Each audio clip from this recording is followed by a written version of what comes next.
You are an Iron Man!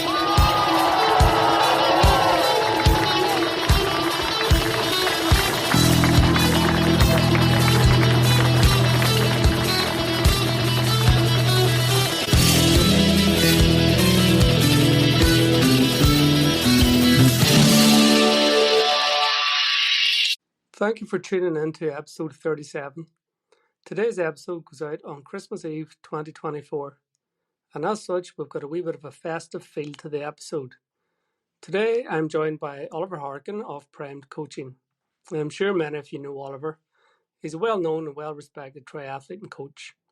He's coached and trained many people from many clubs throughout the length and breadth of Ireland, and quite a few local athletes here in Omagh, and the north of Ireland in particular. And he's also trained some of our guests who have previously featured on the podcast. Oliver has many Ironman events under his belt. And with it being Christmas, we've decided that we would do something a little bit different. So, without further ado, here are Oliver Harkin's 12 Irons of Christmas. And a special word of thanks to Decky Dillon for his heavy metal version of the Christmas tune.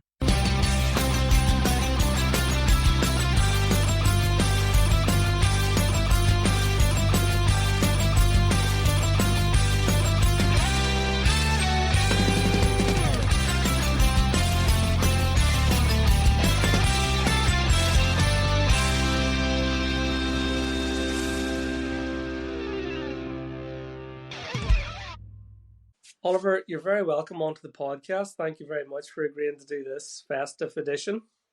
Mickey, delighted to be here. This is going to be a bit of crack, bit educational, and a bit of fun.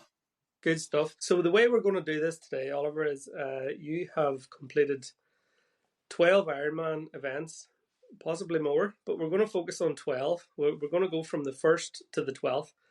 And with it being Christmas, we're going to have it as your 12 Irons of Christmas, as it were. Obviously, if you were going to give us a full match report on each of those events, we'd be here all day. It could be a 4-parter. So we've decided that we're going to sort of try and capture your highlight or your lessons learned or standout memories or whatever way you want to kind of remember each of the events. Does that sound like a plan? Sounds good, Mickey. I'll preface this conversation with the fact that from a psychology point of view, the strongest memories of a particular event are usually painful, emotional, or fearful ones. So I've done 12. I've completed 12. Touch wood, everything went well. Delighted to finish all 12. But these will be the strongest memories and lessons. And what I mean by this is, like, if, for example, myself and yourself went out for a bike ride one Sunday morning and everything was good with the world, the birds were singing and blue skies, and then halfway around the bike spin, I had to hop over a fence for a comfort break, and it turns out that fence was electrified.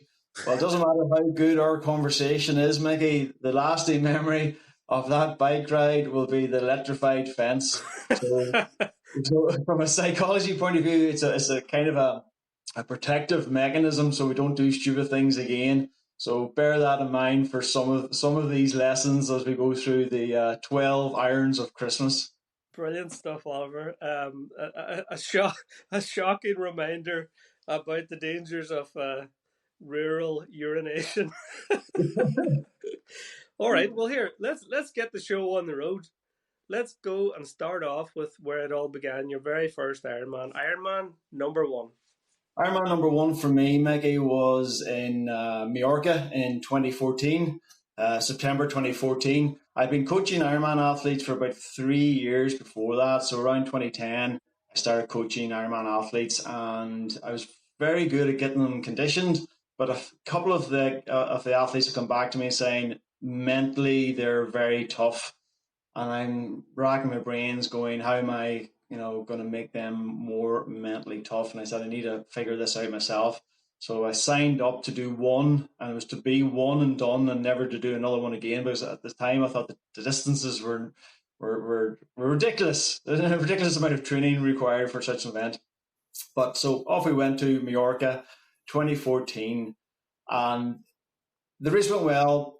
But the lasting memory of it is around that time in 2014, I had 4 kids, had made me what they called a loom band. So it's like elasticated band that you wear around your wrist, made of elastic bands. It was in prime coaching green and black colours.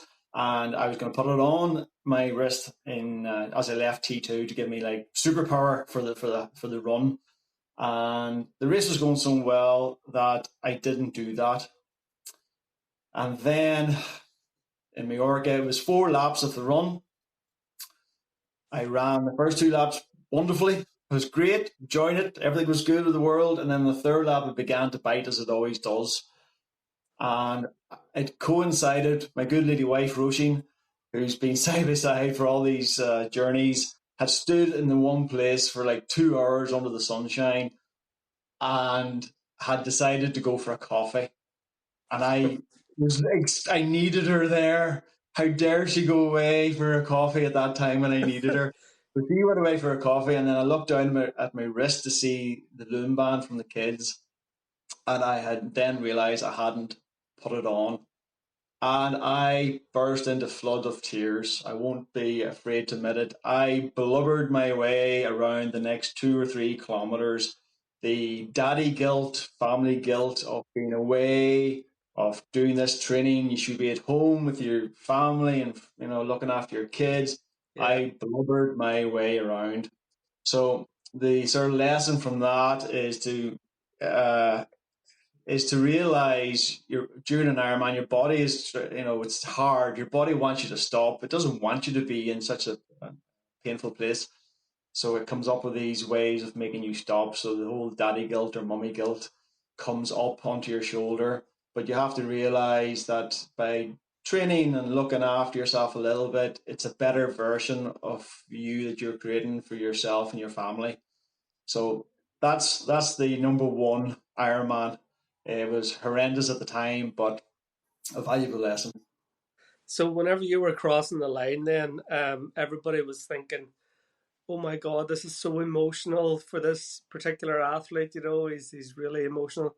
But it wasn't the finish line. You were gutted that the old loom band had evaded you in T2. Well, it happened much earlier. I was completely. I couldn't be emotional. I just collapsed at the end. I couldn't have cried any more tears. All the tears were out of me on lap 3 out of 4. So people were looking at me like, it's like a cartoon character. I was blubbering. I was so upset. I was so upset with myself and so guilty. But this is So that's the main memory of my first Ironman, was blubbering, running on the promenade in Majorca.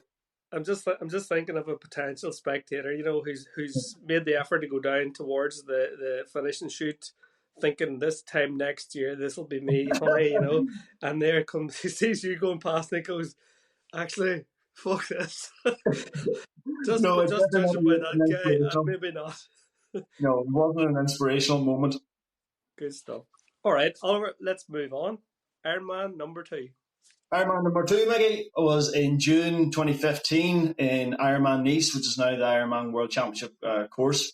And it was a scorcher of a day. There was a gang of us over from Newry.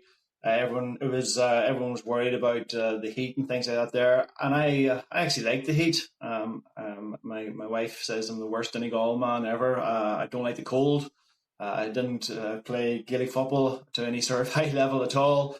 My Irish is really, really poor, but I love the heat. So the strongest memory of Ironman Nice in 2015 for me, Mickey, was, again, it was a 4-lap course, and on the third lap, it always happens on the third lap, I stopped in the Portaloos. It didn't really need to. It was just for a comfort break, and I thought, sure, I've gone well. I thought I'll just go to the Portaloo.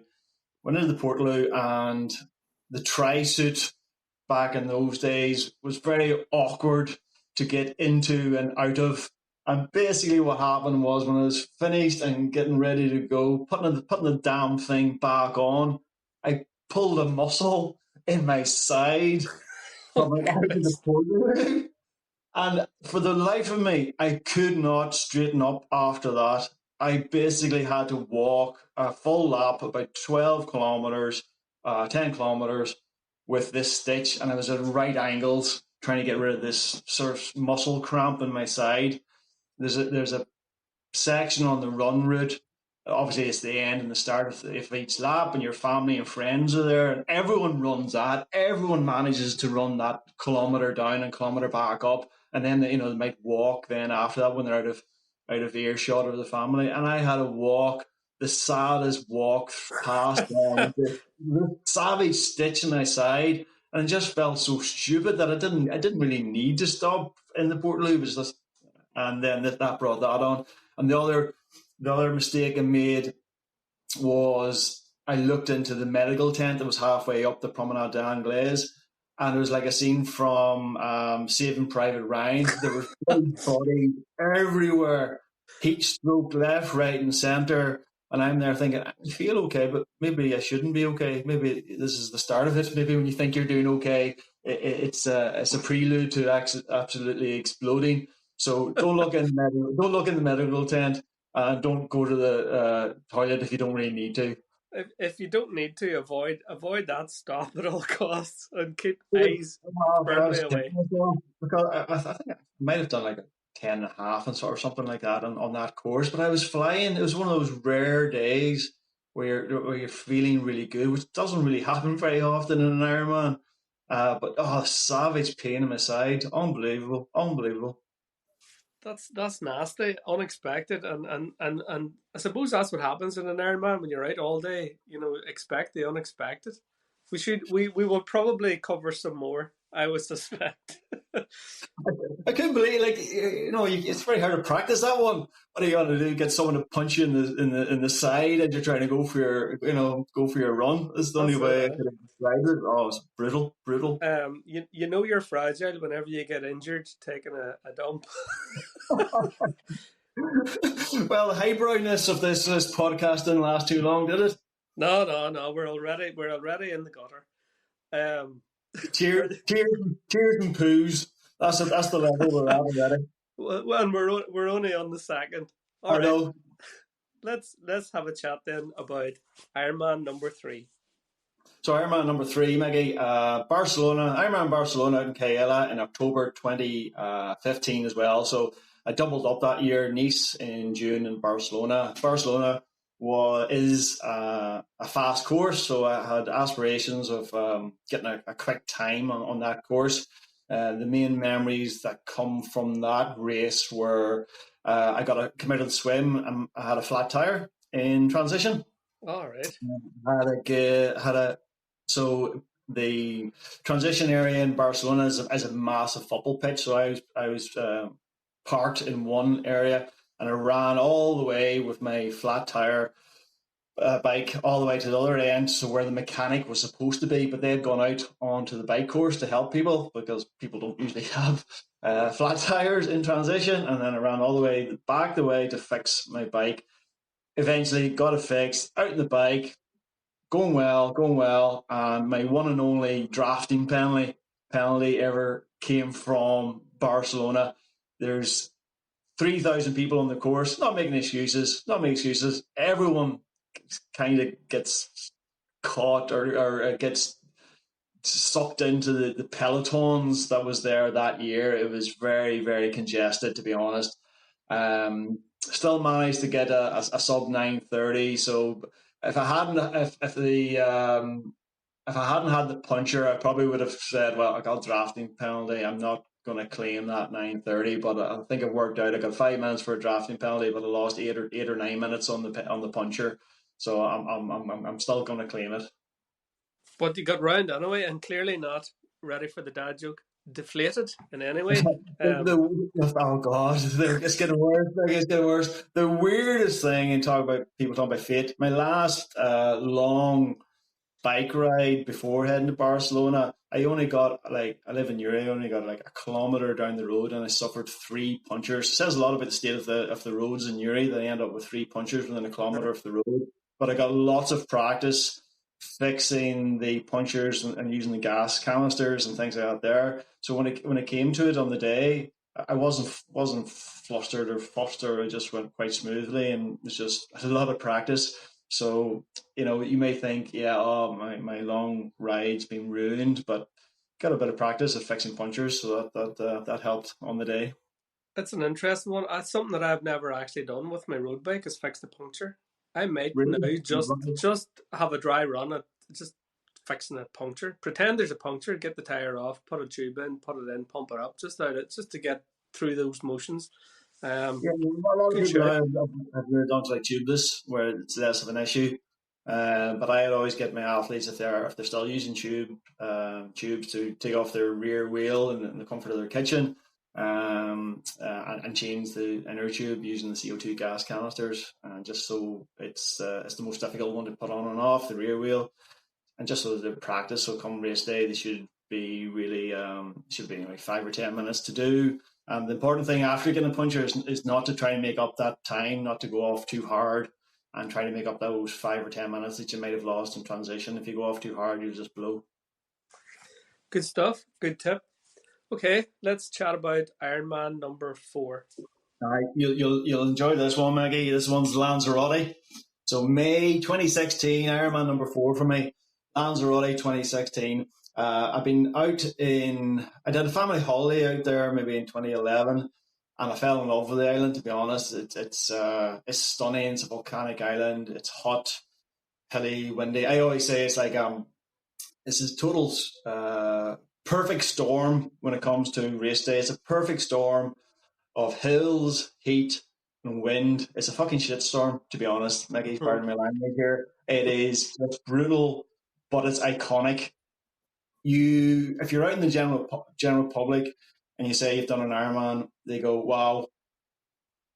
When you're with Ironman athletes, you have to say, "I've done the likes of Ironman Lanzarote" to get a wow. Yeah.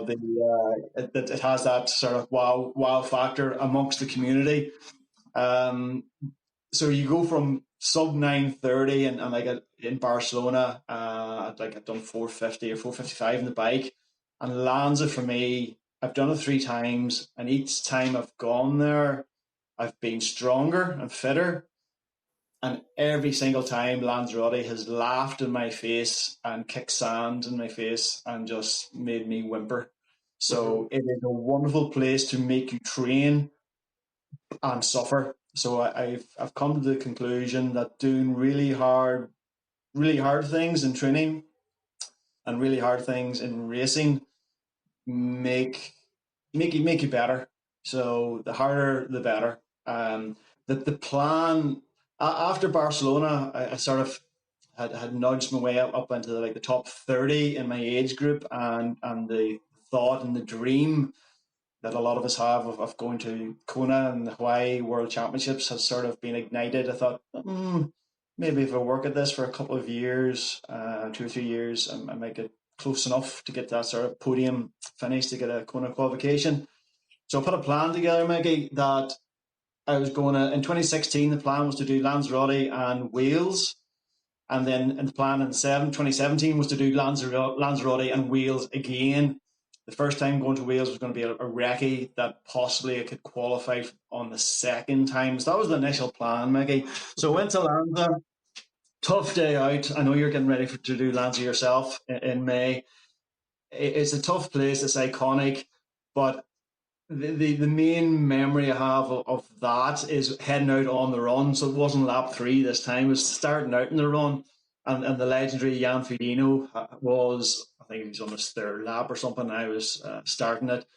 And at one stage, my wife got a good photograph. The number 1 biker had just passed me with Jan Frodeno just behind. So she got a nice photograph of it. It looked like I was leading the race just ahead of Jan Frodeno. So that didn't last too long, as you can imagine. But that's the strongest, the fondest memory I have of that, my first trip to Lanzarote Ironman.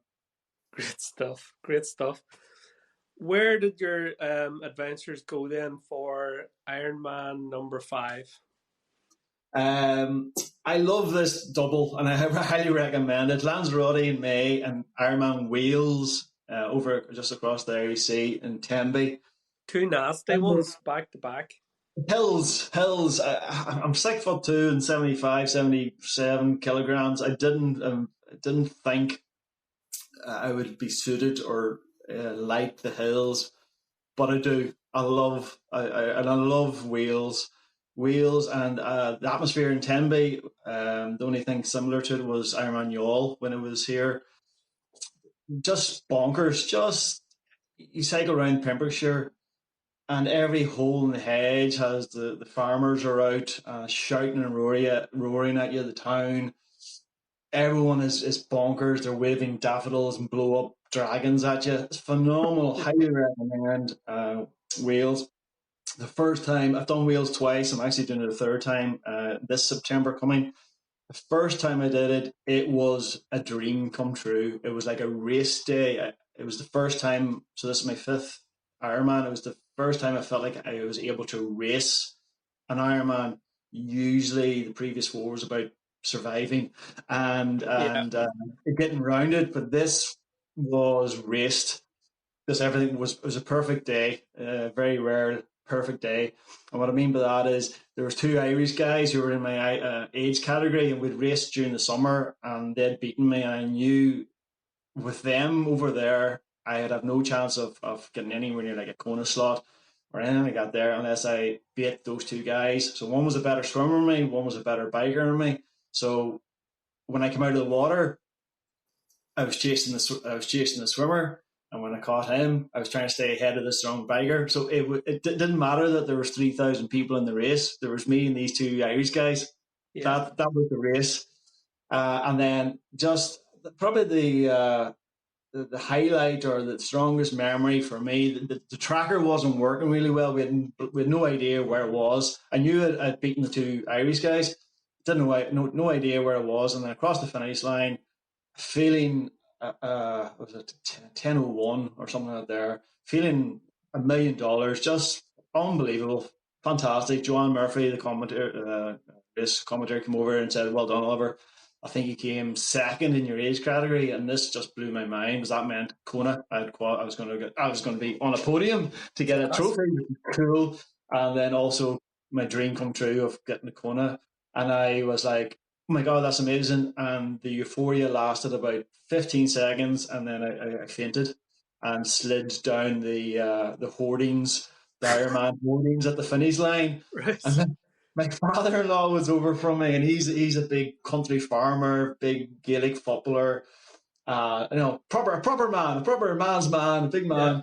And I'm like, "Yay, I'm an Ironman," as I get wheeled past him in a wheelchair, taken away to the medical tent. And he's shaking his head like, yeah, Ironman, huh? That's Not worth a damn. not worth tuppence. Not That worth I don't know. I don't the know your farm. uncle, but I suspect there's no lycra in his wardrobe. No, sorry, but my father, did I say uncle? Then my father-in-law. So it was, All right. yeah, it was a real eye opener. So the Tenby Magic was phenomenal, and then the next day, getting up on the stage and getting a trophy and getting the lei around the flower lei around your neck and the little medal. So away to Kona. So Tenby is just phenomenal. And I know you're doing Lanzarote, but I would highly recommend Tenby at some stage. The difference I found in for Wales, some of the races you go to, when the athlete finishes and the supporters, they head away, and the atmosphere can get a bit quieter as the evening progresses. But in Tenby, you're running through the main town, and all the lads and ladies are out watching the football or whatever on Sky Sports at 4 o'clock on the Sunday, and they're drinking away, and you're running by them, and then they move out into the town, and you're running through these guys who are getting louder and louder and louder as the day progresses. So Yeah. the atmosphere in the crack is just something else. It's my favorite race. Happy days. What about the fainting episode? Was there anything in particular that brought that on? Was it just exhaustion or anything, or just when you've No, mentioned it? it's just that you're running maximum effort, just pure adrenaline. You just go from the highs of high, and then your body just goes, "That's all I've given you. I need to wee lie down here." So it wasn't a full faint. It was a dizzy moment. where I sort of slid down the hoardings. I've done it in most of my races. I don't leave much behind. I empty the tank as much as I can, and then pay for the price. I've never needed any medical drips or anything out there. I just needed a little lie down and a little rest before I gather my resources again. Very good. It can't be suggested that you didn't give it your all. That's a fact. I definitely. Sometimes you're better trained than others, but you always empty the tank. Great stuff. Great stuff. Um, Ironman number 6. So after Wales, I'd qualified for Kona, so I was going to be October 2017. And what had worked well for me is, so I went back to Lanzarote again in May 2017 as Ironman number 6 as a preparation race. I think picking an early season race and a late season race works well for a lot of people when you're trying to build up the arsenal of how fit you are for Ironman, and also to make sure your nutrition and those side of things are dialed in. So again, as I said, Lanzarote is brutal, it's hard, but it's iconic. It gives you a focus. So the numbers were good, and the strongest memory of Lanzarote in 2017, I was out for a few days before my family came out, and just before the family landed, I looked around. Oh, there's suitcases. My suitcases were in the way, so I was going to do a little bit of tidy up before the family arrived.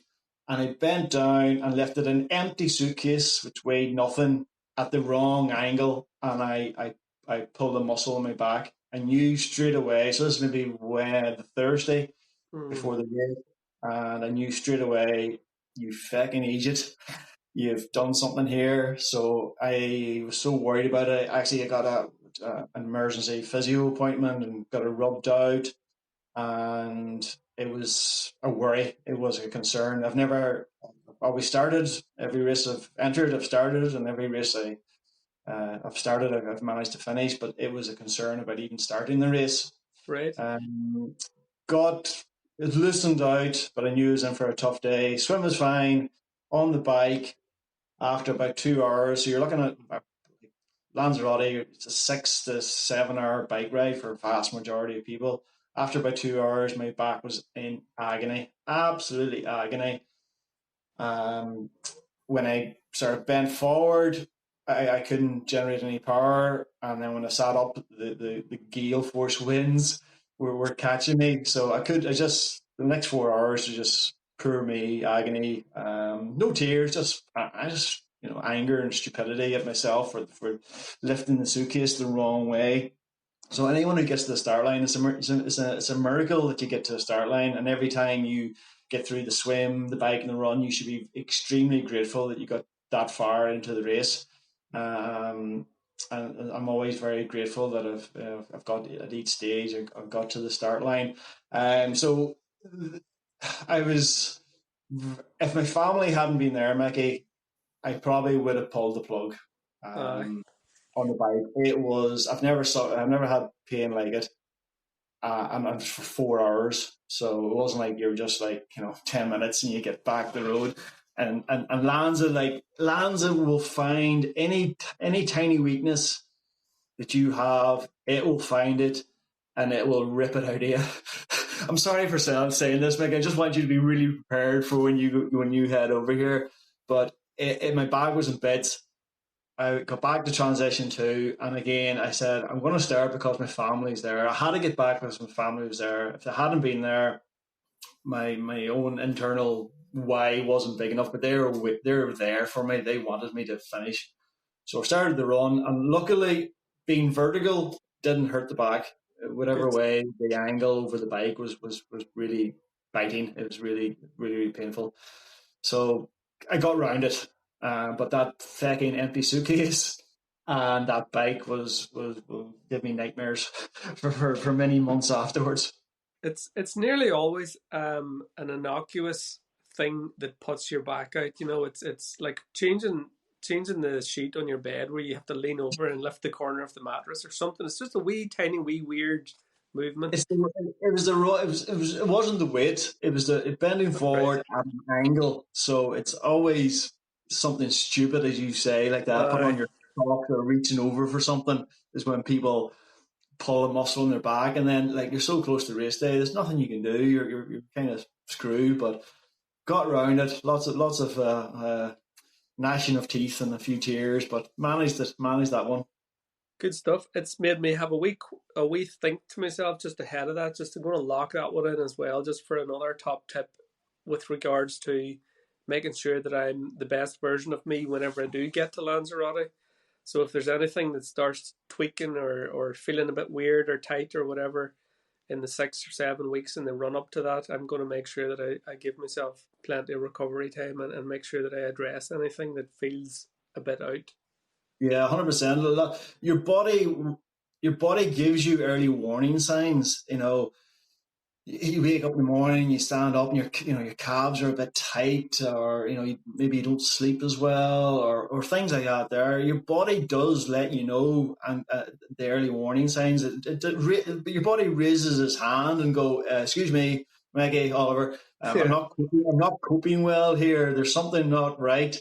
But most triathletes just go, unless my legs hanging off, I'm gonna keep on going. Yeah. That in the whole scheme of things, like I've been doing Ironman. I've been doing triathlons since the early noughties, since just low 2003, I believe, and I've done 12 Ironman races. I want to be doing this when I'm in my 70s, so Uh, I don't want to be burning bright and burning out for a race. I want to be doing this or some version of this lunacy well into my 70s and 80s. Brilliant stuff. Good stuff. Okay, let's have a chat now about Ironman number 7. Ironman 7, it was the dream come true. It was Lucky Kona 7. 2017 in October. Just, Nicky, it's like going to Disneyland for us Ironman athletes. It is just phenomenal. The European athletes would normally head out maybe a week or 10 days beforehand. The beach that you swim at is called Digby Beach. It's a tiny, tiny beach. It's maybe 100 meters, not even 100, yeah, 100 meters wide. And at 6:30 in the morning, every morning, you're there with all the Irish contingent, which every single pro that you can think of was there. Lucy Charles, Jan Frodeno, all the guys. So it's pure Disney, and you're swimming with Lucy Charles, and you're swimming with Jan Frodeno, Alistair Brownlee for a very short period of time. Mm-hmm. But you're there, and there's turtles, and there's dolphins, and there's tropical fish. It's just a dream come true, and it's just Unbelievable. the lead up to the race. It's pure Disneyland. It is pure Disneyland. Any standouts on the course? I know I've heard some people that have been out there have talked about it being quite a tough course. Other people have described it as a bland course, just in terms of the scenery and things. Some people feel that it was a wee bit maybe lonely whenever you're out in the wilderness. And any chat to that? Yeah. So the swim, it's not non-wetsuit swim. It was a sort of a mass start for me that time. They've changed it since. So there's like 1,800 men was just out in the deep water start. Bang, go. I love that. I thought it was class. I know that was an amazing start to a race. The bike course is bland. Is a bit dull, to be honest. It's out and back. There's not many towns you go through. It's not like a Wales where every town is just full of people. Mentally, it's very tough. The run course is split into two. His first 10 miles is along Ali Drive. There's a good atmosphere there, and then you go back out onto this sort of Queen K Highway, which is like black tarmac, black lava. The sun's beating down on you. You have no shelter, and you're just surrounded by zombies going for many hours. But probably the strongest memory. I went in with no expectations. It's the World Championships. I just was a dream come true. I just smiled, I waved, I high-fived, I did everything. I just chilled. But then I came out of the energy lab and I checked my watch, probably the first time I checked my watch. And I did some mental maths, which was a good indicator that actually I was in good shape because I was able to do some mental maths. I think the clock had said 9:05 or 9:09 or something like that there was the jury how long I've been racing for. So I did some quick maths and I realized if I kept going at what I was doing, I might dip under the 10 hours. Class. And so that was the high, come out and having that challenge to keep it going and stay on it for the next 10K. And then you come into it's the longest finishing shoot. And I met my wife and hug, and she like gave me a hug and then told me, run, run, run, because it was actually, I miscalculated, and it was 9:59 and change was on the clock when I was hugging her, and I was like, "Oh, this is brilliant!" I thought I had an extra minute or so, and she roared at me, and I got across the line with about 20 seconds to spare to dip under the 10. So Absolutely. that That, was a good value for money. oh, that's amazing. That's unreal. But there's probably something to be said about um, the Kona experience. There's a Disney side to it, and there's a hard harshness to it as well. And it's probably fitting that that's what it is. You don't want to be doing the likes of Lanzarote and Tembe and then going out to compete with the best in the world at a mediocre course, Mm. if that makes sense. It Yeah. sounds tough, and I guess it should be tough. Yeah. Well, as I said earlier, I like the heat. So the Lanzarote, the Nices, and all the other races I've done, it can be 30 degrees, and I don't mind it. I quite enjoy the heat. But this was my first experience of humidity. I've never raced in a humid environment before. And I was out like maybe 10 days beforehand, and it's unbelievable. You come out of your air conditioned hotel, and you're going for your first jog, and before you've even left the grounds of the hotel, you are wringing, you are soaking wet in sweat. It's like you've sprung a leak. You're just flooded with sweat. And I think I ran about 4K, 2K out, 2K back. My heart rate was through the roof. The pace was shite. It felt awful, and I'm there. How the hell am I supposed to do a marathon in this? And it was like, but your body adapts after 3 or 4 days. Your body comes around, and you can see yourself, getting used to it.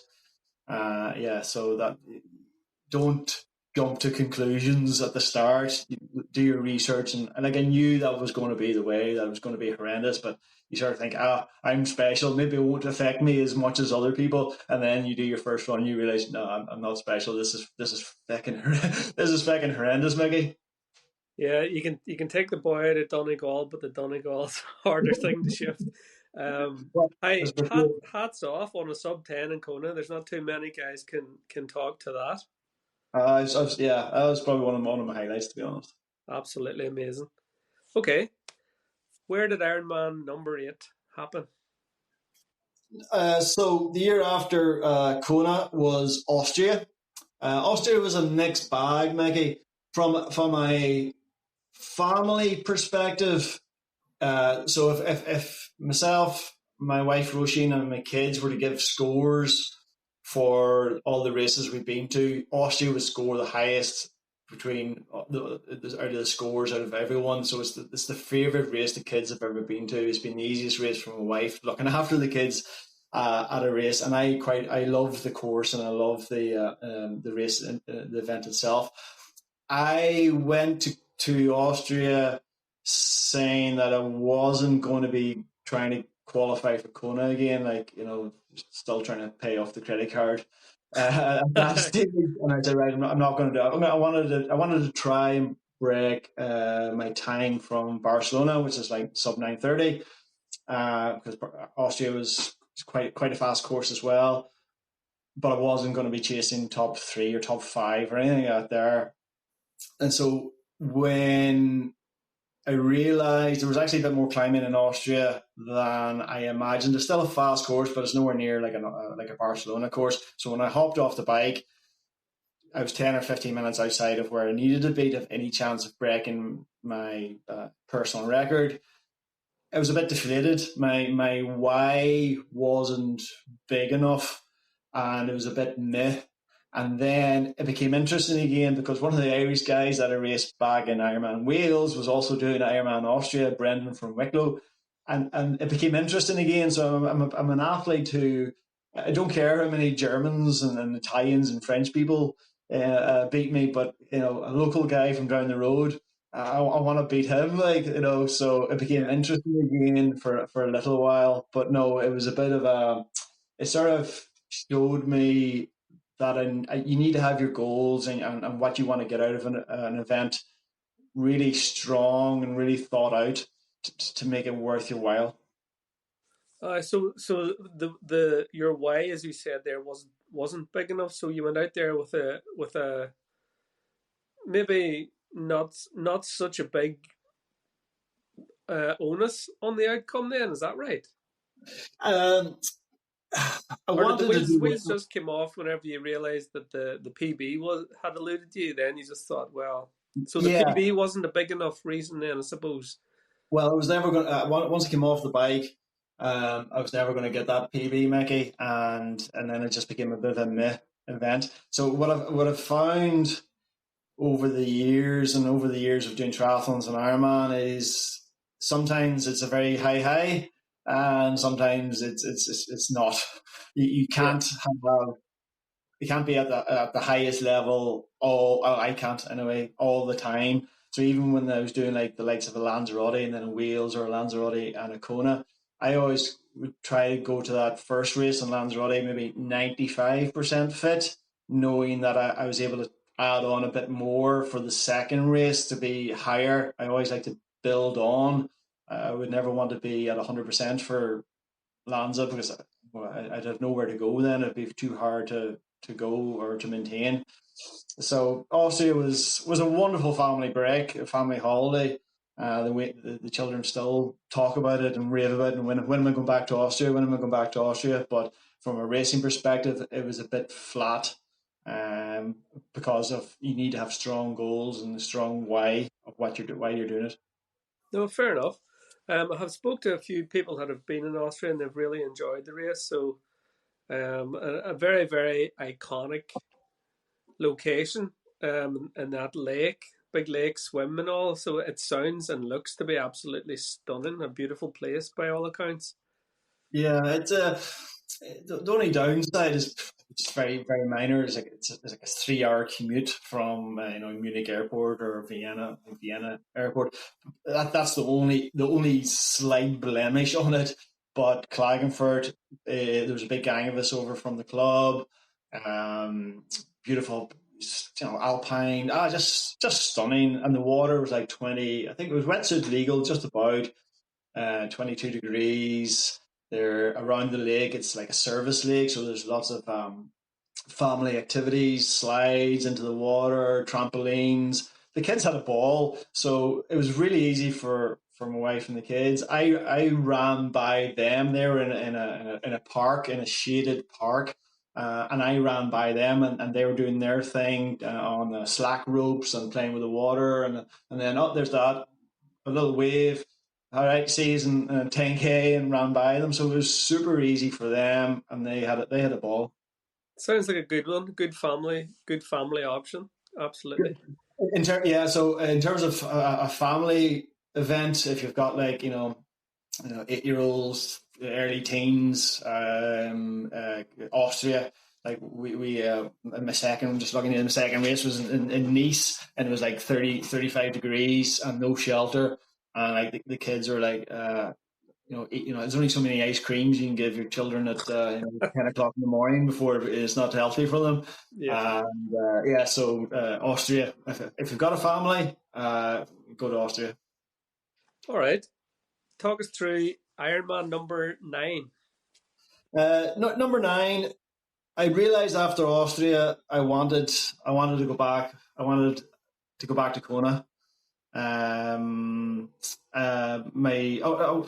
well, there was I wanted to qualify for the World Championship. There was beginning to be rumours that they may have another race venue, but I wanted to qualify for the World Championship again, so I decided back to Wales again to try and qualify for the World Championships again. So my ninth race, Mickey, 2019, September 2019, back to Ironman Wales.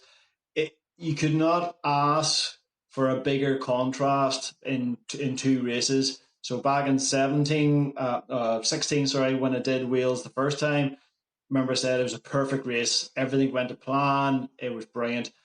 Then the next time in 19 when I went, the training hadn't gone well, a few niggles and things like that. I had no idea where my running was at. But the strongest memory of Ironman Wales in 2019, Mickey, was right at the start. Okay. So I don't know if you've ever seen the Ironman Wales start. You're down on the beach and there's like a cauldron above you. The main town is substantially higher than you. Yeah. And they put on the Welsh anthem and the hairs in your back of your neck stand. I'm Irish, but it's just phenomenal atmosphere. But this year, compared to the previous, they didn't let us in to do a practice swim. Okay, so this is the lesson I got out of it was I should have had a small bottle with cool water in it that I could have thrown on my face and put down my wetsuit to get over that initial shock. So what happened was I didn't have that. So when I ran into the water, dived in, I got cold water shock for the first time in a race ever. I couldn't breathe. I hyperventilated. I felt like my throat. I'm literally like 20 meters from the beach. Pure panic, pure unadulterated panic. The throat closed over. Couldn't breathe. Couldn't swim. The race was over. The race was over within 5-10 seconds of it starting. And then I somehow managed. My daughter and my wife were over supporting me, and she's a huge supporter of, obviously. And the thought of being dragged in. Obviously, I didn't want to drown, but the thought of coming out of the water, not even starting the race properly. So I managed to calm my breathing, but it was scary, Mickey. That was frightening. Managed to settle myself, did some breaststroke, got moving, slowed everything down, and off I went. Eventually settled in and got round it. 15 minutes slower than my previous swim. And then, of course, then the adrenaline came back in. And I thought, shit, I wanted to do well here. And I hopped on the bike and went off like a lunatic at the start of the bike course. Far too hard, far too hard. And eventually my brain engaged after an hour and I settled into it. Got back to transition 2 and I needed to be sort of top 5, top 3 to qualify for Kona again. And I came off the bike and my wife said, "Yeah, you're doing well." And I said, "What position am I?" She said, 12. She mumbled, 12. I went, "What was that?" 12. And I went, "Oh, sugar. I'm too way back here. I've no chance." But remember I said I didn't really know where my running was at. I started running and the running felt really good. The running felt excellent. And I checked my watch, the heart rate was low, the pace was really good. But I was so far back, I didn't pass anyone. I didn't pass anyone, not even in my age group. I didn't pass anyone for about 5 kilometers. It was like, I think I'm doing well, but I'm not making up any ground here. And then the chase was on. I felt good, Mickey. Everything was working well.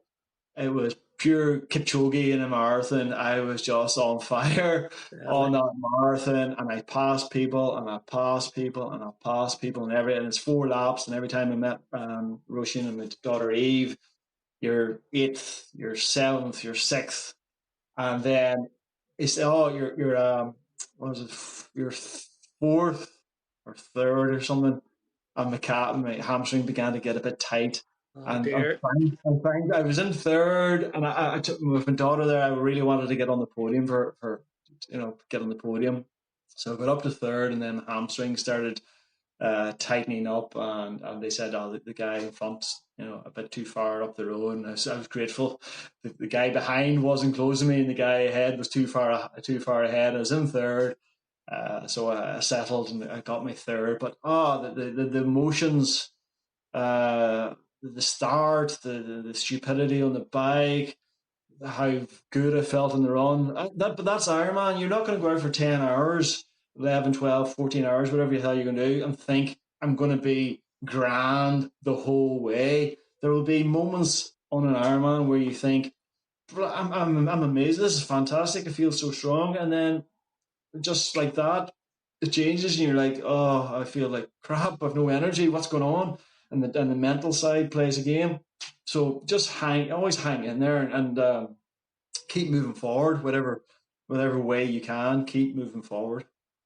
That sounds like an absolute roller coaster of an event. That the highs and lows, and Yeah. the one thing that's I just wanted to mention is it just goes to show you that even whenever you are an accomplished swimmer and very very comfortable in the water and confident in the water, that you can be hit with an unexpected thing, something as simple as that cold water shock.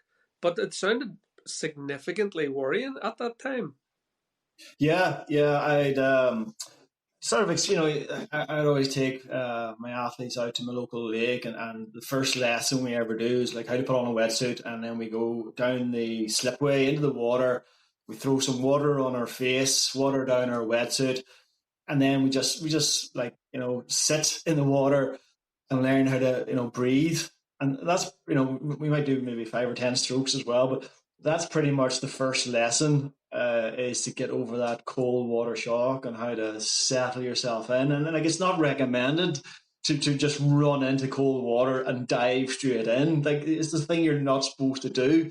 So that was the lesson. So any race I do now, I have that wee bottle of tap water with me, and I throw it on my face and put it down my wetsuit just to alleviate that. So I hope this lesson or that memory helps someone not experience that fear and awfulness that I experienced on that beach in Tenby at the start. It was horrendous. Another top tip. Good stuff. All right, we're in double figures now. I'm assuming that since it was your 10th, you decided that you would go for something different, or did you go par for the course again? Where did Ironman 10 take place? So Ironman 9 was Wales, and I finished third. After the roller coaster, I'd qualified for the World Championship again, and then so that's 2019. Then COVID hit, Mickey, and we're all locked down, and we were actually over in training camps in Lanzarote. So myself and Paddy McLaughlin have been doing training camps over there and Mallorca for 12 years. And there were people coming over to the camps saying, "Oh, there's this talk of this new disease coming out of over in China and Asia," and we were in a bubble over in Lanzarote, thinking, "Oh, we're protected." And then the last day of our camp, they shut the airport. And half the camp didn't get home, and me and Paddy had to stay. I know it sounds nice. I was forced to stay another 4 days in Lanzarote until we got a flight home, but it was a proper lockdown. You're allowed to the shops and back. There was no swimming, no biking. It was minus crack, to be honest. So after COVID, I had qualified for the World Championships. So in May, they put a World Championship in St. George, which is just outside Vegas. And that really appealed to me. I got into the sport to see new places. I know I've repeated a few races here, but that really appealed to me. But unfortunately, in that date in May didn't suit. So it sounds like a silly thing to say, first world problems, but I ended up saying, okay, I'll head back to Kona in October. So in preparation for Kona, back to Lanzarote for my 10th. Lanzarote, my third effort at Lanzarote in May 2022. It's a great focus for the winter. it was the first race after COVID, so it was a wee bit weird, subdued. Um, the sort of memories were crossing the finishing line, and it was the only race where they didn't put a medal around your neck. The only Ironman race that they had it in a bucket at the in the athlete tent that you sort of picked your own medal out of a box, and yeah, it was a bit, it wasn't really a great memory of getting the medal. But no, the the strongest memory of that Lanzarote was I got into I was in the medical tent again for another little lie down, and then I got into the athlete tent, Mickey, and I was still feeling a bit queasy. And the food at these events is usually awful, and it was particularly awful this time. They had microwave burgers, so microwave meat burgers and microwave veggie burgers, in the microwave, ding ding for 20 seconds. And I was feeling queasy. And I sat down, and then this Spanish guy sat down beside me, and he had 5 veggie burgers. And the smell, oh my God, Mickey, it was rampant. I nearly barfed. If I had anything in my stomach, I would have barfed all over him. I'm going to have to clarify, was it the smell of the veggie burgers or the Spaniard? The veggie burgers, Mickey, it was a veggie burger. It was horrendous. So from my very first Ironman experience, I've always brought my own food. So this is another top tip. I have a box of sun vinegar Pringles. I have a can of Club Orange, and I have a Snickers bar. And the thought of those have got me through some tough 10Ks, some final laps to get home to those so that salty goodness of the Pringles and the nuts of the Snickers. So I've been to I can't easily have pizza or some sort of pasta, and it doesn't suit me. Some guys start throwing the beer into them, and I'm like, how the hell are they throwing beer into them? My stomach is not fit for that. So the top tip is to bring your own, something you look forward to having after the event. So that's mine: Pringles, Snickers, and a can of Club Orange. And the other thing was I was feeling very weak, and a guy well known to you, Shane McGill from MoMA, had to dress me. I couldn't even. I couldn't top half. We'll say top half. Oh, Christ.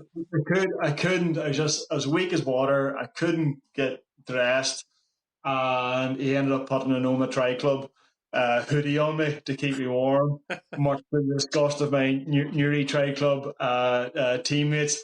But yeah, so having a good buddy there at the same time was very, very beneficial to help dress me. Brilliant stuff. Great stuff. Great stuff. All right. We're on to Ironman number 11. Number 11 out of the 12. 11 was back to Kona for my second Ironman World Championships in 2022. This time, I've got 4 children, four teenagers now, but the 2 oldest ones, Owen and Eve, and my wife Roisin came over with me. So it was a real family trip, which made it very, very special. The race itself was a split race this year. So the ladies, and some of the older men raced on a Friday, and then the rest of us raced on the Sunday. So that was class to watch the best in the world, the female race, just smashing it, and Shane was there as well. Had to walk a few kilometers, sort of supporting him. But the main memory of my own race in Kona was I suffered severe muscle cramps on the run. And looking back, the difference between the 2 years was I took extra salt in the first year, and the second year I didn't. I forgot. I didn't pack, or didn't. I just forgot to take extra salt on the run. So out in that Queen K, everything was going okay, and then bang, muscle cramps, and I realized straight away, shit, I'm depleted in the sugar and the salts department. got home. It was grand. 10.5 for that journey. But once probably keeping a good checklist of and writing down what works really well. So I knew I needed salts, but just between one thing and another, and looking after this, looking after that, it slipped through. So having a good checklist and make sure you're checking it and ticking things off would have prevented that and had a better run experience in Kona the second time. Just with the salts, do you use the wee salt tablets then that just dissolve in the mouth? Is that your strategy on the run? I did. For Kona 2017, that's what I had. It was the extras. I always have the electrolyte tablets that go into the drinks to that give me extra electrolytes on the bike. Yeah. And I never really needed them. I'd always take on T2. I'd take a solution of concentrated, like maybe 2 of those electrolytes in a small bit of water, maybe 250, force that into me in T2, and out I go in the run. And it's never been an issue. I've never had muscle cramps in Lanzarote or Nice or any of the hot countries, even when you're sweating the bit out. But the humidity in Kona caught me out. I needed the extra to put on the salt sticks to put on the tongue. That's the race memory. From a family memory, like you're swimming you're out with the kids.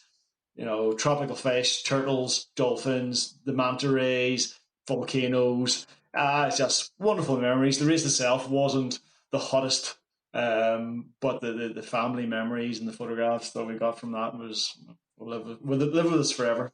I'm sure the kids and the family thoroughly enjoyed that. It sounds just absolutely magical, as you say. Well, you know what the problem is now, Mickey, though? They're looking you to go back. Well, so I have 4, and I took the oldest 2 out for the first for that trip. So the 2 youngest ones are like, excuse me, yes. When are you taking us out? So that is on the to-do list at some stage is maybe when I turn 60, qualify again and take the younger 2 out to Hawaii. So that's you'll absolutely have to do that, because it's a similar situation in our own family where we took the 2 eldest. I've got 4 kids as well. We took the 2 older ones out to Legoland in London, and then we had to do a return trip so that the younger 2 could experience it as well. Albeit that Legoland in London's probably less expensive, a wee bit handier got to than traveling to Hawaii. But I feel your pain. We have a conversation. It's like, remember that time we were out and swimming with the dolphins, and you just see the face of the other 2 just dropping, and the anger and the seething kicks in. Like, so, yeah, I have to keep everyone happy. You have to balance the books. All right, we've got to Ironman number 12. The last one, of this 12 irons of Christmas. Portugal, Ironman Portugal. So that was October 23. So around about October 22, Portugal was on, and it was October 23, was it? Yeah, October 23. So October 22, I had a few athletes have been over to it, had raved about it. It's just outside Lisbon, really handy to get to, relatively loads of accommodation, cheap flights, cheap accommodation. It ticked so many boxes. It has a 70.3 on and an Ironman on the weekend. So it was brilliant. I brainwashed or encouraged or cajoled or bribed as many people as he knew to go to do this race in Cascais, just outside Lisbon in Portugal. And I think, between my own athletes, and we've got a lot of Newry Tri Club, and then I've got this PARC tri community on Facebook. We had about 60 or 70 triathletes head over to do the 70.3 or an Ironman, and it just showed the importance of community. I want to be doing, I've said this before, I want to be doing this and encouraging people and helping people and guiding people for a very, very long time in the future. And going away and people who weren't part of tri clubs or anything were just jumping in with the group, and we're meeting up and doing practice swims beforehand. So it was a wonderful community trip, and I would strongly encourage people, even if you are a sort of a lone wolf Ironman trainer, join your local tri club. Always join your local tri club, and you will go away to these events and meet people. And it's important to have people to share these memories with. Yeah, I know your own club, Omar. Like, there's 20 or 30 of them heading over to Copenhagen this year. That's fantastic, and that's what you want. But as for the race itself, didn't go well. Didn't go great, to be honest. About 6 weeks before Portugal, I was over supporting my athletes at Ironman World Championships in Nice in France in September. And we were just walking about, and I was wearing a pair of sandals. I missed a step. I was walking up, and I missed a step between my sunglasses and the shade and the bright, whatever. And I nearly broke my big toe. I smashed it as hard as you can into the step. Blood pissing everywhere. Lovely. Oh, really smashed the bone. And so I couldn't run on it. So the 6 weeks, the crucial, period of where you're trying to do a lot of training for your Ironman, I did very little running, very, very little running, up the biking. And the swim was grand, the biking was grand, the bike fitness carries over a bit. I knew I was always going to finish because of the bike fitness and the sort of experience of the last sort of 10 years.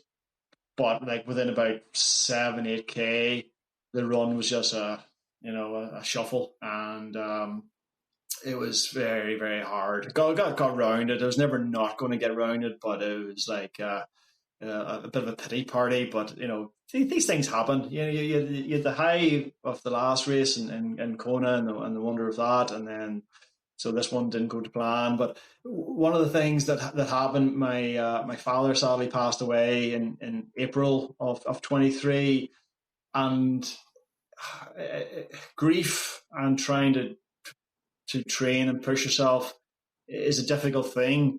I found I was able to sort of exercise and just sort of clear the head and have your work your way through your thoughts. But in terms of like hurting yourself, I've been through enough hurt.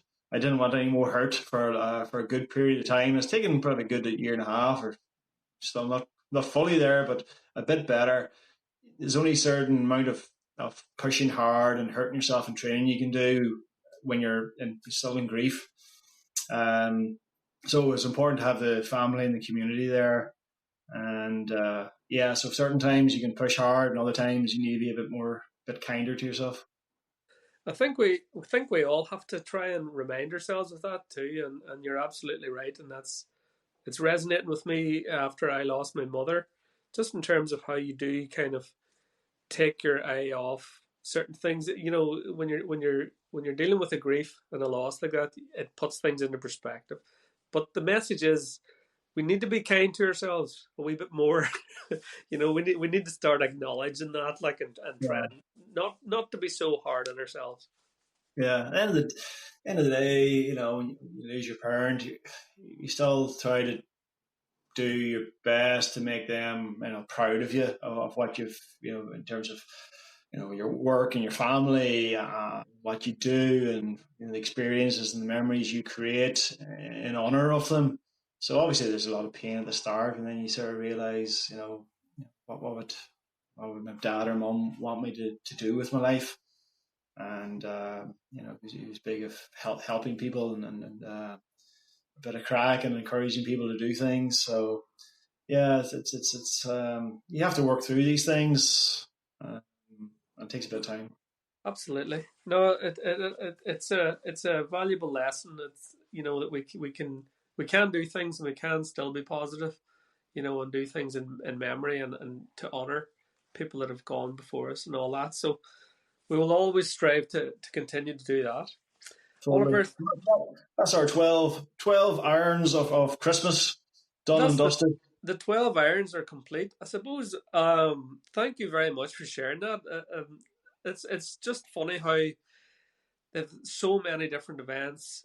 And many people that aren't involved in triathlon would think, but sure, it's just the same thing over and over and over again. Very, very clearly isn't. There's no such thing as even your repeated races are never the same. There's always a different aspect, a different obstacle, a different hurdle, curveballs and spanners getting thrown in left, right, and center.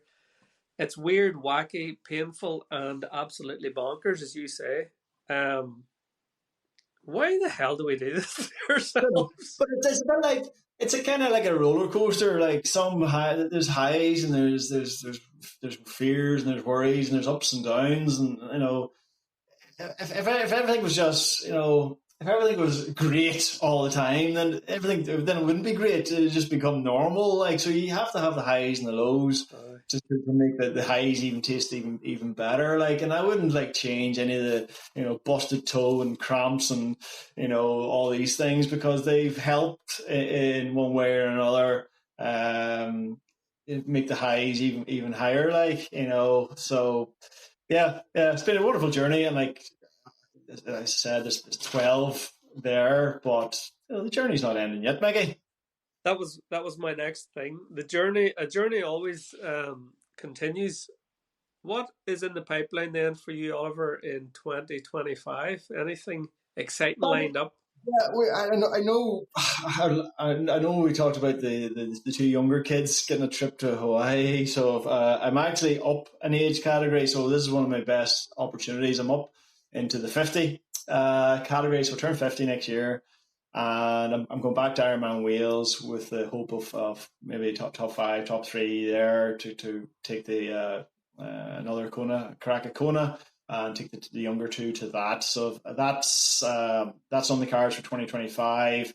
But I've already planned 2026. If Kona happens, brilliant. If not, I'll be heading to the Alpe d'Huez triathlon again. I did it this year.